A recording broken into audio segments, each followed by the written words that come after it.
Hey everyone, this is Kevin. In this video, I am going to show you how to do a network install of CentOS 6.5 at this point onto VirtualBox. And I'm going to show you how to set up VirtualBox as well. So to get started, we really need to go over to VirtualBox. VirtualBox.org is where you're going to find this. Now, what is VirtualBox? VirtualBox is virtualization software, kind of like VMware, workstation. Does the same kind of thing. It's very fast, very good at what it does, and it's free, which is the best part about it. So if we just go over to downloads, we want to download the Windows version if you're on Windows. If you're on Mac OS, download the Mac OS version. If you're on Linux, download the Linux version.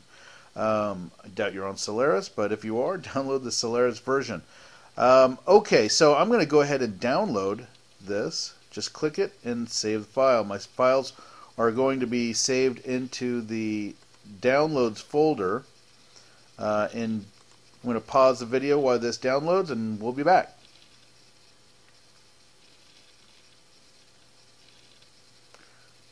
Okay, so the video has completed downloading, so I'm just going to go into my downloads folder, and I should see it here, VirtualBox. Just go ahead and double click that guy.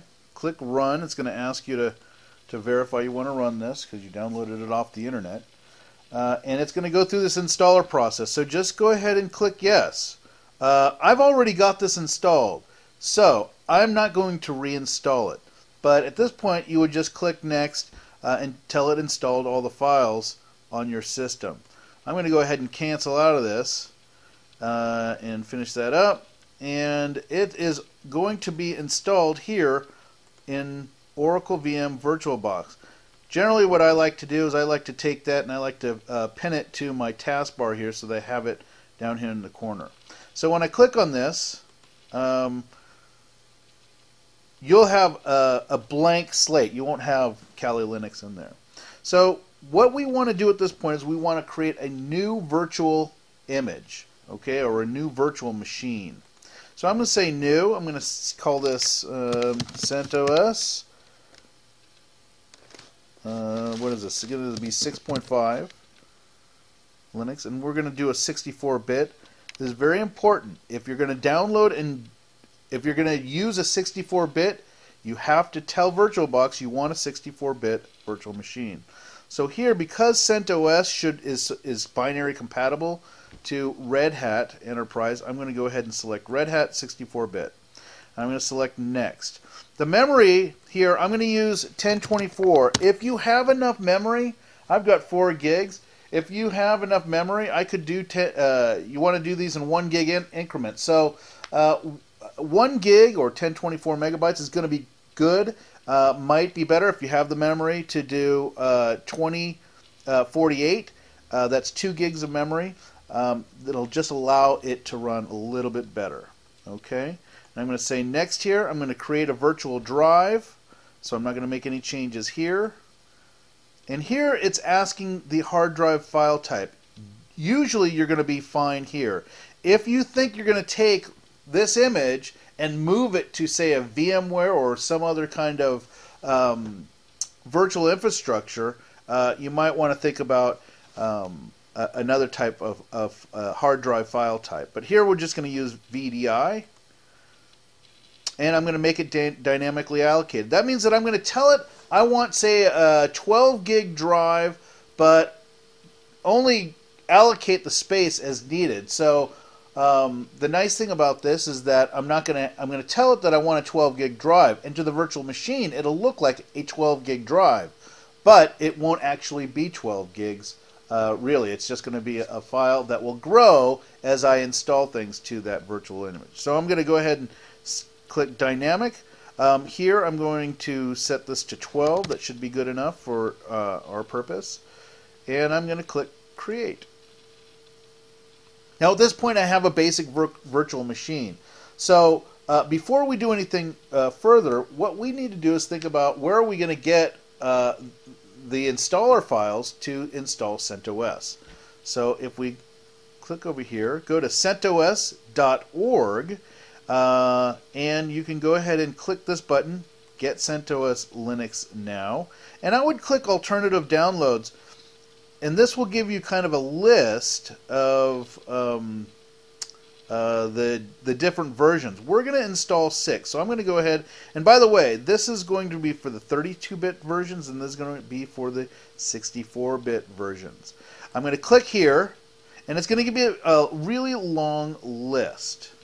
And so I know that I want to go to kernel.org because they're generally pretty fast. But wherever you are in the world, you might want to, figure out, which one of these is fastest for you. Some are going to be faster than others.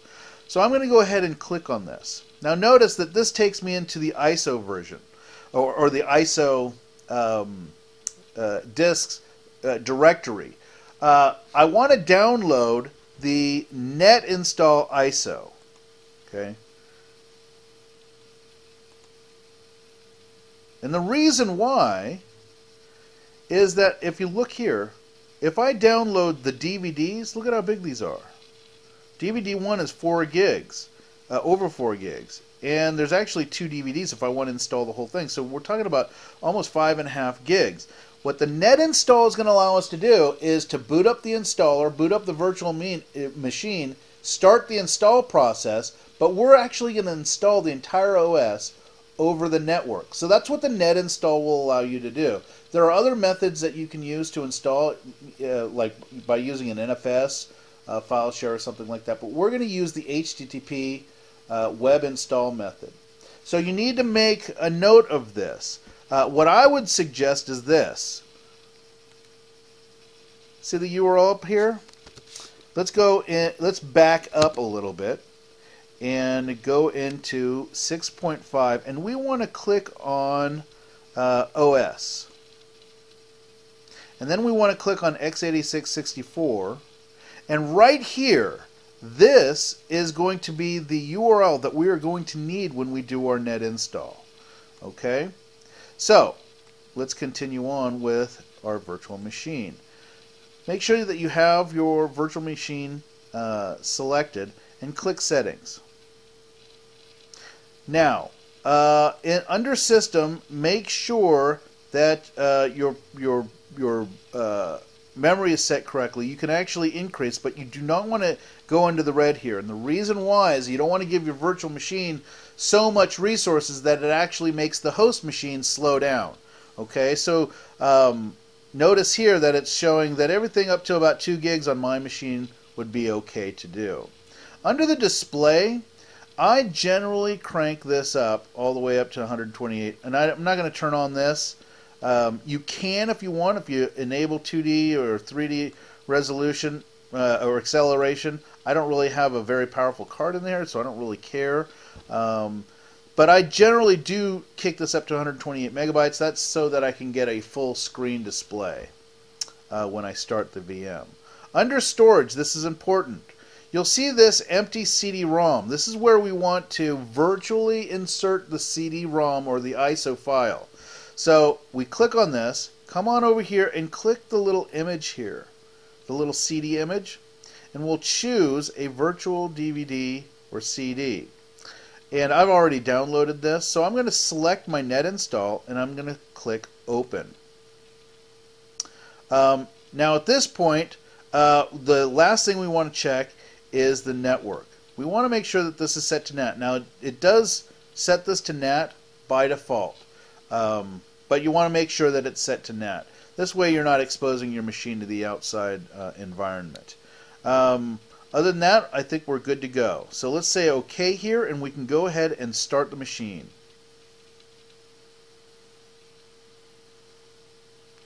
Okay, good. So the first thing we want to do is we want to click inside the window.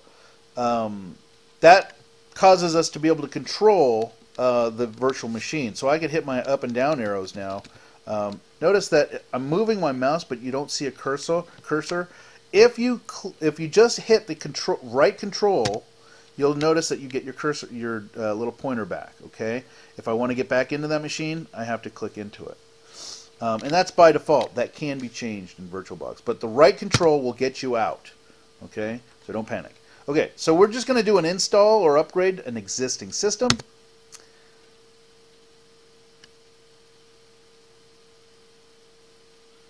And you'll see a bunch of stuff flying by. This is basically just booting up to the installer.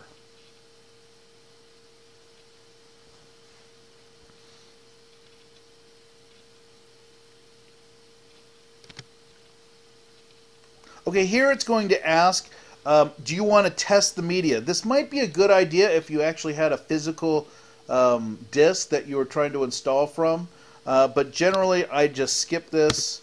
I know that the ISO is good because I've used it to install another operating system. Okay, so we're just going to accept English, unless you don't want English. I only speak English. Okay on US, English. And I'm going to select here, this is the install method.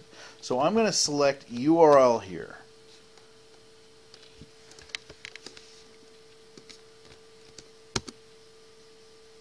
Oh, and you can tab around. If you hit the tab key, you can tab around. So I'm just going to accept the defaults here.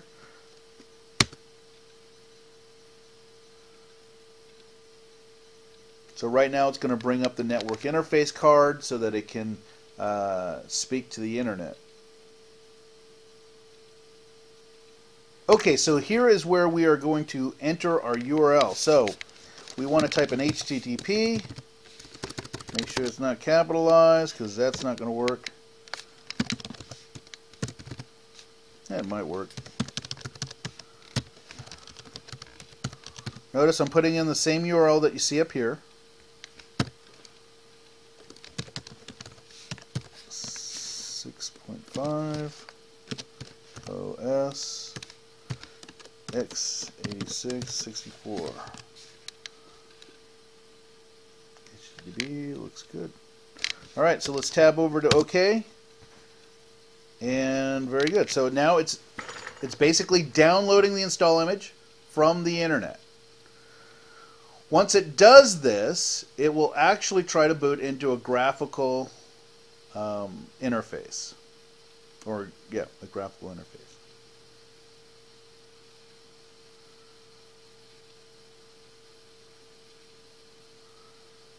Okay, so now the system has come up. What I'm going to do for the rest of this, I'm going to make this full screen so that we can just deal with the virtual machine window. So here's the installer, the graphical interface, user interface installer. We're going to go ahead and click Next. We're going to use basic storage devices. And we're going to discard any data because there's really no data on here. Now you just need a host name here. You can call this anything that you want. It's basically you're naming your machine. I'm going to call this CentOS 65. Whoops. Centos 65. Now we're going to select where we live. I live, well, that's close enough. A root password. Very important. When you put in your password, you need to remember the password. Okay? So put something in that you can remember.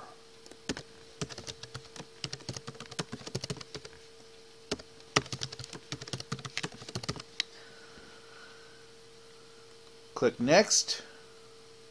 And I'm going to select Use All Space. Next. And I'm going to go ahead and write all the changes to the disk. Now this writing changes to the disk is really just writing it to that file that we created for the virtual machine when we created the virtual machine.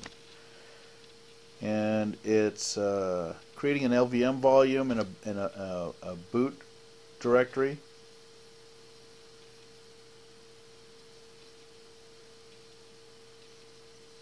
Okay, so what we're going to do here, for the class at least, is I'm going to show you what we're going to need for the class. So I'm going to go down here and I'm going to say Customize Now. And click Next. Notice that we have desktop selected up here because we do want to have a desktop. But we're going to select some other things that we want. On the base system, I do believe we are going to want security tools.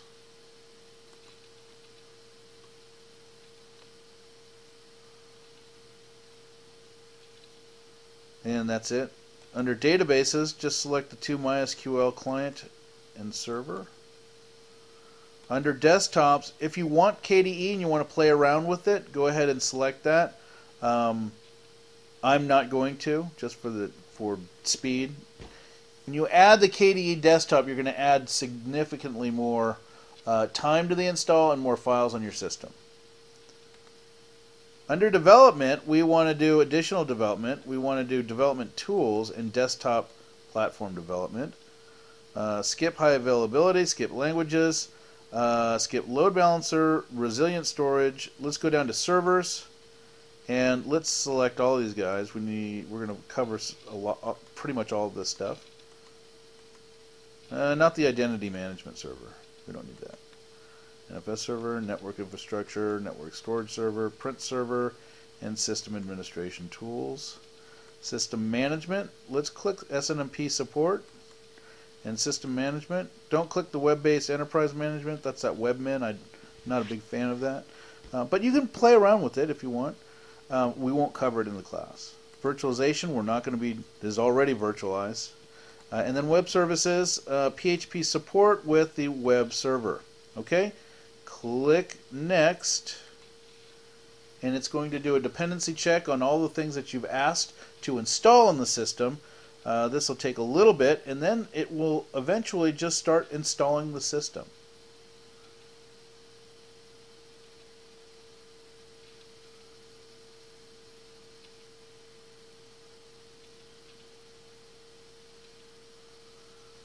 So this process will take a little bit of time.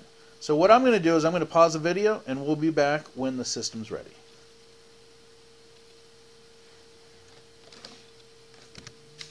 Okay, we've completed the install, so now what we're going to do is go ahead and click reboot and reboot the system.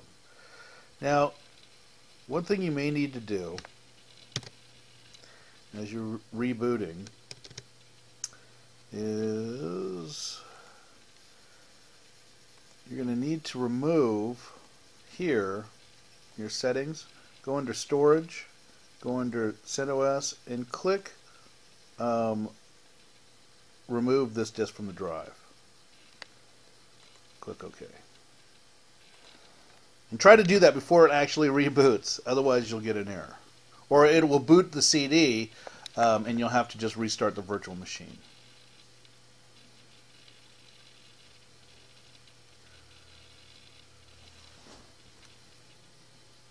Okay, so we're going to finish this up. We want to click forward. Whoops. We want to click forward. And we do want to agree to the license. And we need to create a regular user. Remember, we entered a root password, but we don't have a regular user on the system. So I'm just going to create one. I'm just going to put my password in here.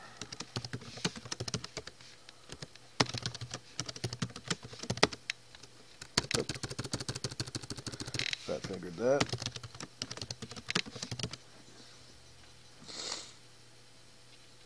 Now, if you want to create more users, you actually can right now. You probably don't need to, but you can if you'd like, by just adding them here. I'm going to go ahead and click forward. I'm going to synchronize time and date over the network because I want to have accurate time.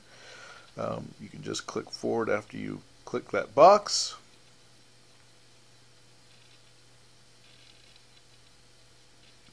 This is talking about the KDump. I didn't add enough memory. If you add 2 gigs of memory, I think KDump, this is a core dumper, so I wouldn't worry about this too much. It's not a big deal.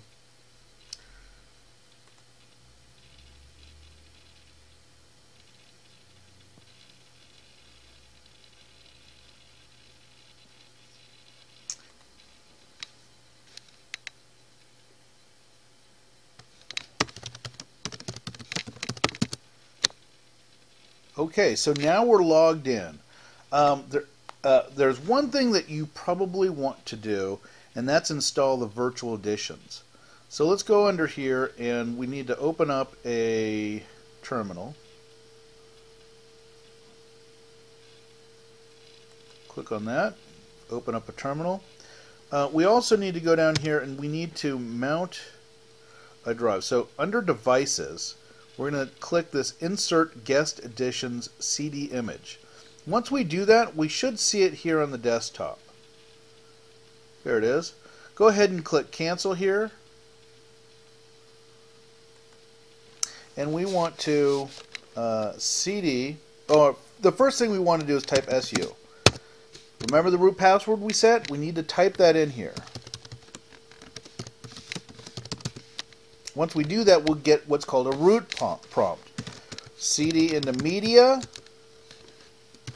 and CD into VirtualBox Editions. In here, we'll see a couple of executables. We want to run this one here. VBox Virtual Editions Run. I'm going to select that. And type / and copy that. Copy and then paste.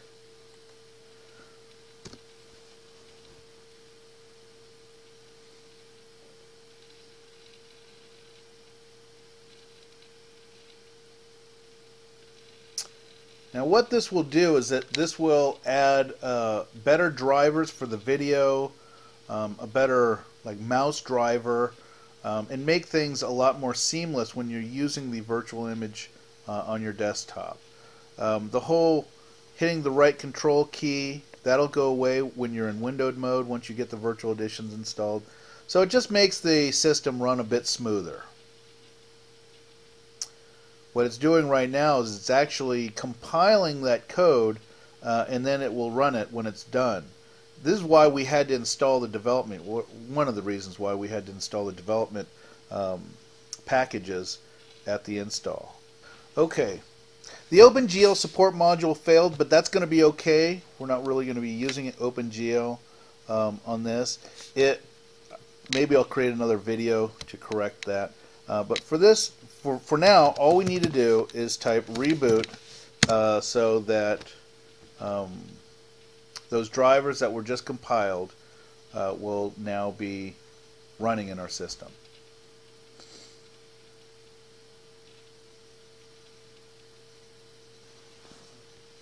I'm going to get out of full screen. I'm going to switch to scaled mode. No, I don't want to do that. I want to get into just windowed mode.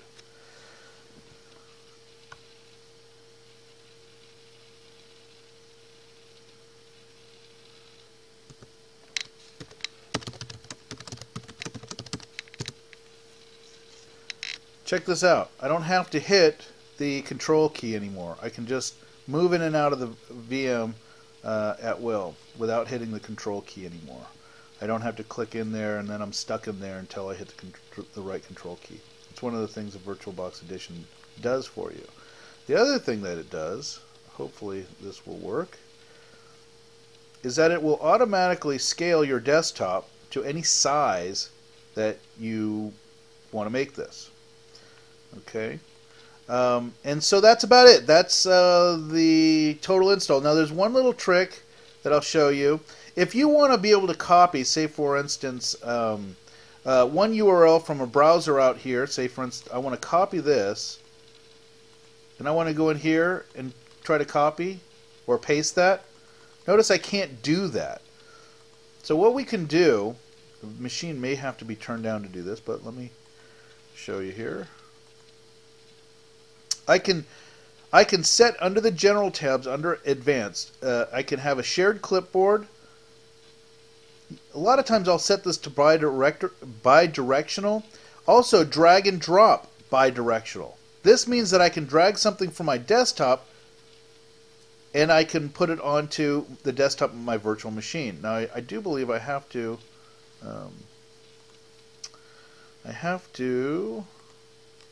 let me see if I can copy that and paste that here.